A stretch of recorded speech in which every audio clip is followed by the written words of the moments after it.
Deadpool, the merc with a mouth, the guy who can't die. We all know him, we all love him for his fourth wall-breaking humor and his insane healing factor. It's his greatest asset, right?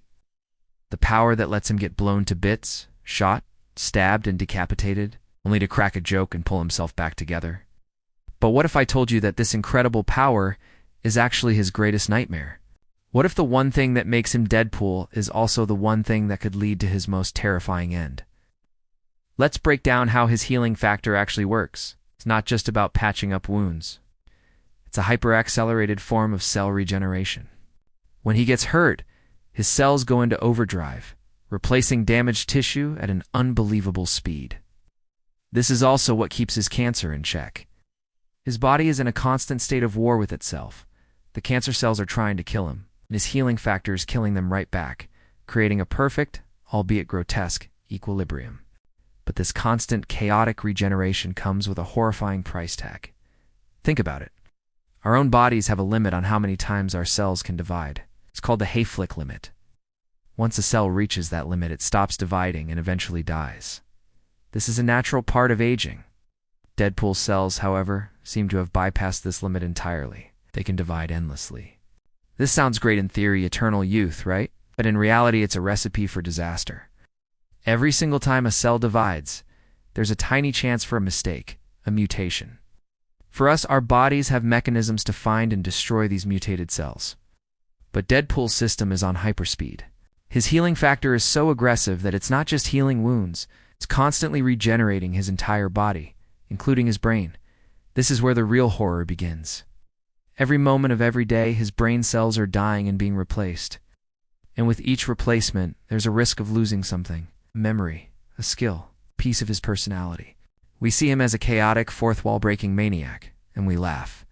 But is that his true personality? Or is it the result of his mind literally tearing itself apart and rebuilding itself, over and over, thousands of times a second? He might remember being Wade Wilson, but are those memories his own, or just faded, imperfect copies of the originals? He might not even be the same person he was a minute ago. He's in a constant state of flux, his identity slowly eroding away like a sandcastle against the tide.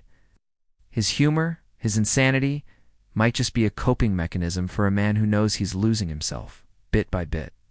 He's trapped in a body that refuses to let him die, but also refuses to let him truly live. And then there's the cancer. The symbiotic dance between his healing factor and his cancer is what keeps him alive.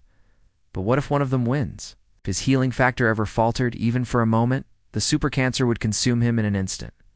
But the scarier thought is, what if his healing factor wins? What if it finally eradicates the cancer completely? Without the cancer to fight, his healing factor would have nothing to keep it in check.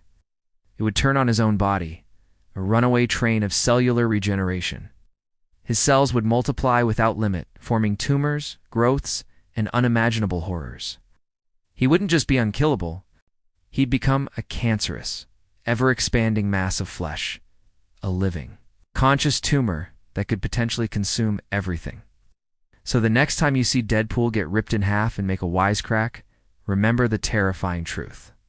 His greatest power is his greatest curse. He's not just a comic relief character. He's a walking, talking tragedy. A man trapped in a prison of his own flesh, forever dancing on the edge of a horrifying abyss. He can't die, but he can suffer a fate far, far worse than death. Thanks for watching. What do you think is the darkest side of a superhero's power? Let me know down in the comments. And if you enjoyed this deep dive, don't forget to like and subscribe for more. See you next time.